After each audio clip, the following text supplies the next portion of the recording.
বাকি আর দুদিন, তারপরে রাজ্যবাসী বরণ করে নেবে নতুন বছরকে। শুরু হবে বাংলা 1431 সাল। নতুন বছরকে বরণ করে নেওয়ার পাশাপাশি ব্যবসায়ীরা তাদের ব্যবসার লেনদেনে নতুন খাতা যাত্রা করানোতে মেতে উঠবে। তবে আগের সেই প্রাচুর্য এখন আর ততটা নেই।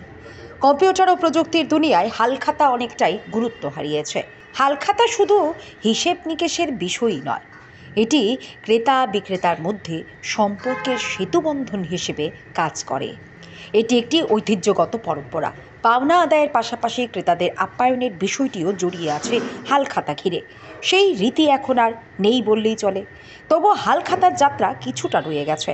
পয়লা বৈশাখে বিভিন্ন ঠাকুরবাড়িতে গিয়ে খাতার যাত্রা করানোর ছবি এখনও কিছুটা দেখা যায়। তাই বাজারে এসে গেছে হালখাতা। এবার চাহিদা অন্যান্য বছর থেকে অনেক কম, কারণ হচ্ছে কম্পিউটার বাইর করে মানুষের কম্পিউটারে বেশিরভাগ ব্যবহার করে। অনেক ছোটোখাটো ব্যবসায়ীরা খাতাপত্র কিছু লইয়া যায়, এমনি এমনি চলছে।